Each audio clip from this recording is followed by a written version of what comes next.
ئەم کاتەوە هەموو کاتێکی ژیانتان باش بینەرانی خۆشەویست بە یارمەتی هاوڕێیانی هاوکارم لە خزمەتتاندان بۆ پێشکەشکردنی هەواڵەکانی سەر لە بەیانی ڕۆژی چوارشەممە. سەرەتا سەردێری چەند هەواڵ. ناڕزایەتی خەڵکی کرماشان لە ئاز سووتانی مازۆت لە وزەخانەیە و شارە. بەرزبوونەوەی ڕێژەی دەست بەسەرکراوانی مەهاباد بۆ 13 کەس لە سێدارەدانی 2 بەندکراوی کورد لە زیندانی ڕەشت. تێکچوونی دۆخی تەندروستی سوعدا خەدیرزادە و کچەکەی لە زیندانی ورمێ. هێرشی تورکیە و گروپە ئیسلامگەرەکان بۆ سەر کۆبانی. کۆبوونەوەی کرێکارانی کارخانەی مسی دەرالوو لە ڕابەری کرمان. مانگرتنی کرێکارانی ئەرکان سالێز لە پاڵاوگای فەجر جەم لە بوشێر و ناڕزایەتی خەڵک لە میترۆی تاران.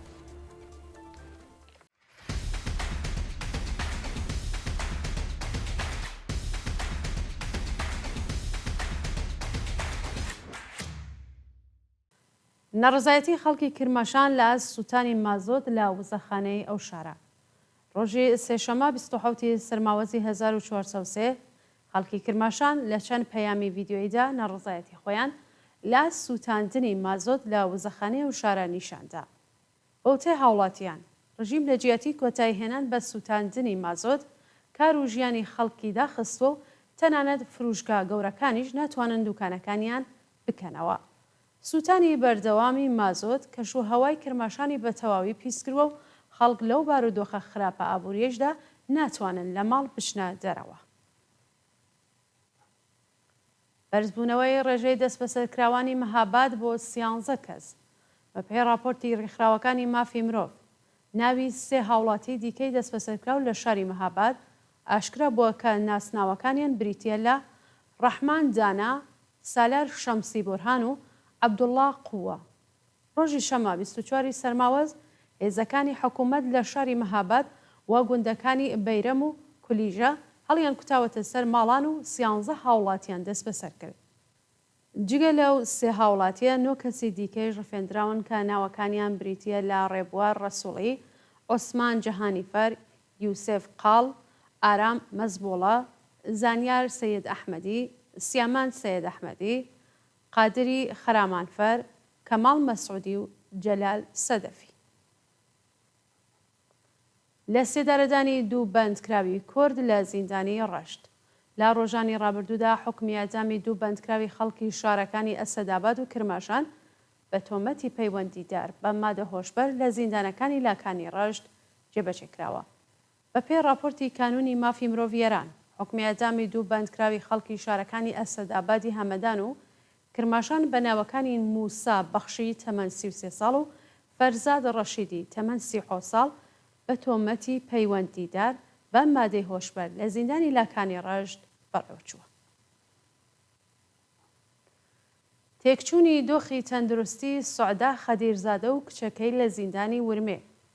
لە ڕۆژانی ڕابردوودا دۆخی تەندروستی سۆلینا کچە تەمەن 5 مانگەکەی سوعدا خەدیرزادە بەندکراوی سیاسی ڕاگیرا و لە زیندانی ورمێ تێکچوو. بەڵام بەرپرسانی زیندان ڕێگەیان نەداوە ئەو منداڵە ڕەوانەی نەخۆشخانە بکرێت. تێکچوونی دۆخی تەندروستی ئەو منداڵە کاریگەری سەختی لەسەر سوعدا خەدیرزادە داناوە و داوای یارمەتی لە ڕێکخراوەکانی مافی مرۆڤ دەکات گیانی منداڵەکەی ڕزگار بکەن. سوعدا پێشتر لەلایەن دادگای ئینقلابی مەهاباد بە تۆمەتی هاوکاری لە کوشتنی ئەندامێکی سوپای پاسداران و ئەندامەتی لە یەکێک لە حیزبە نەیارەکانی ڕژیم بە 12 ساڵ و 6 مانگ زیندان مەحکوم کراو بوو. ناوبراو 1 لەسەر 4 مادەی بەندکرانەکەی تێپەڕ کردووە. بەڵام بەرپرسانی زیندانی ورمێ ئەو بەندکراوە سیاسی و منداڵە 5 مانگەکەیان لە دەستڕاگەیشتن بە جەرمان بێبەش کردووە. سازکردنی پەروەندەی تازە بۆ سالار سدیقی هەمەدانی لە زیندانی نەغەدا. سالار سدیقی هەمەدانی بەندکراوی سیاسی ڕاگیرا و لە زیندانی نەغەدا کە ماوەی 16 ساڵ بەندکرانی تێپەڕ دەکات ڕوبەڕووی پەروەندەسازی تازەی ناوەندە ئەمنیەتیەکان بۆتەوە. سالار سدیقی هەمەدانی لە ڕۆژانی ڕابردوودا چەند جار لەلایەن ئیدارەی اطلاعاتەوە بانگێشت و بە سەختی ئەشکەنجەی جەستەیی و دەرونی کراوە. سالار و باوکی بە ناوی ئیبراهیم خەلیل سدیقی هەمەدانی پێشتر لە زیندانی ورمێ بوون و ساڵی 1400 بۆ زیندانەکانی مەریوان و سەلماز و و دوجار بۆ زیندانەکانی نەغەدە و خۆی ڕاگوێزران. دوورخستنەوەی ئەو باوکو و کوڕە لە حاڵێکدایە کە چەند جار بە مەبەستی گواستنەوەیان بۆ یەک زیندانمانیان لە خواردن گرتووە، بەڵام بەرپرسانی قەزایی و ئەمنیەتی کۆماری ئیسلامی بایەخیان بە تەندروستی ئەو دوو بەندکراوە سیاسیە نەداوە. هێرشی تورکیە و گروپ ئیسلامگەڕەکانی بۆ سەر کۆبانی.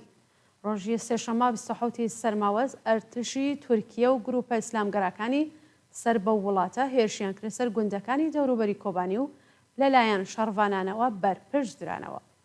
بەپێی زانیاریەکان فڕۆکە بێفڕۆکەوانانەکانی تورکیا 5 جار گوندی بیرخات و ئیبراهیم کوردۆیان بردۆمان کردووە، بەڵام زیانەکانی ئاشکرا نەکراوە. لە دەوروبەری بەنداوی تەشرین تیرۆریستان هێرشیان کرد سەر سەنگەرەکانی هەسەدە و پاش چەند کاتژمێر چەندین کەسیان لێکوژراوە و ناچار بە پاشەکشێ بوو. کۆبوونەوەی کرێکارانی کارخانەی مسی دەرالوو لە ڕابەری کرمان.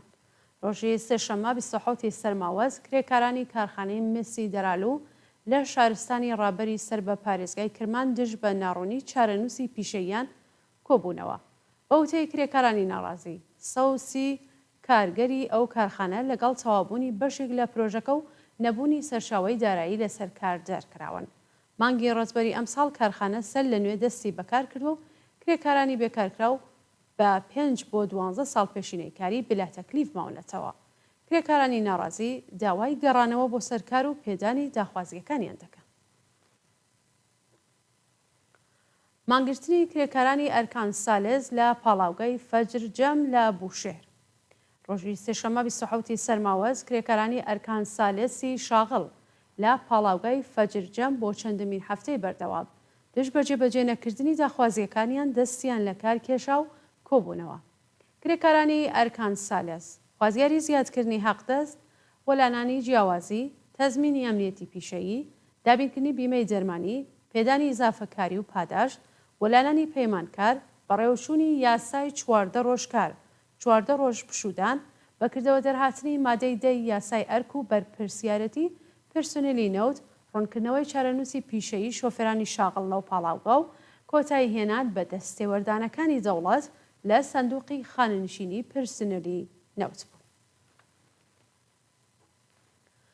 ناڕزایەتی خەڵک لە مێترۆی تاران. شەوی سێشەمە 27 سەرماوەز خەڵکی ناڕازی تاران لە مێترۆی ئەو شارە دژ بە حکوومەتی گەندەڵ و زاڵەمی کۆماری ئیسلامی دروشمیان بەرز کردەوە.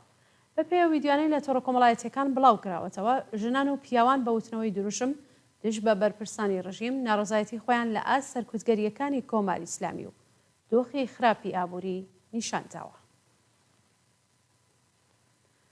مانگرتنی شۆفێرانی شاغڵ لە شرکەتی فولادی زەرەند.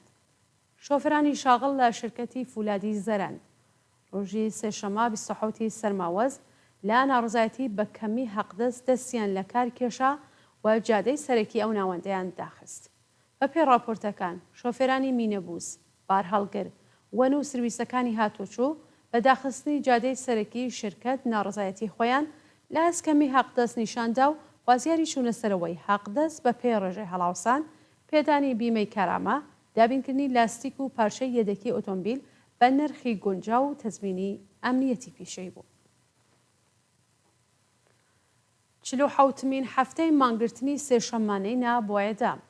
ڕۆژی سێشەمە 27 سەرماوەز بەندکراوانی سیاسی لە 27 بەندیخانەی ئێران بۆ 47مین هەفتەی بەردەوام پەیوەست بە کارزاری نابۆیەدام بوون و مانیان گرت.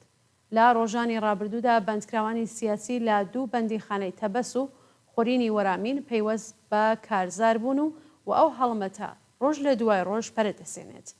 بەندکراوانی مانگرتوو لە بەیاننامەیەکی هاوبەشدا ڕایانگەیاند لە ماوەی یەک هەفتەی ڕابردوودا دەستگای قەزایی کۆماری ئیسلامی 40 بەندکراوی لە سێدارە داوە و ئەگەری هەیە 2 بەندکراوی سیاسی دیکە بە ناوەکانی سامان محەممەدی خەیارە و محەممەد ئەمین مەهدەوی شایستە لە سێدارە بدات.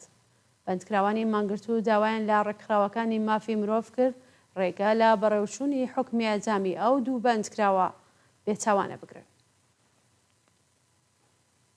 و درێژەی سەرکوتی معلمان لە ئێران دوایین هەواڵ. بە پێی راپۆرتی کانونی مافی مرۆڤ ئێران، معلمێک بە ناوی فەریبا ئەنامی لەسەر کار دەرکراوە و معلمێکی دیکە بە ناوی نادر پورخانی جەریمەی ماڵی کراوە. بە پێی زانیاریەکان فەریبا ئانامی کە پێشتر بەڵێنی گەڕانەوە بۆ سەرکاری درابوو بۆ جاری دووهەم لەلایەن لیژنەی بەرەنگاربوونەوەی لەگەڵ هەڵە ئیداریەکانی ئاموزش و پەروەرشی پارێزگای گیلان لەسەر کار جەرکراوە. لەلایەکی دیکەوە مامۆستای یەکێک لە قوتابخانەکانی پارێزگای گیلان بە ناوی نادر پورخانی لەلایەن دادگای پێداچوونەوەی ئۆستان بە تۆمەتی تەبلیغ دژی نزام بە پەرداختی 6 ملیۆن تمەن جەریمەی ماڵی مەحکوم کراوە. بەڵێ بینەرانی خۆشەویست، هەواڵەکانی ڕۆژی چوارشەممەتان پێشکەشکرا هەر شاد بشن.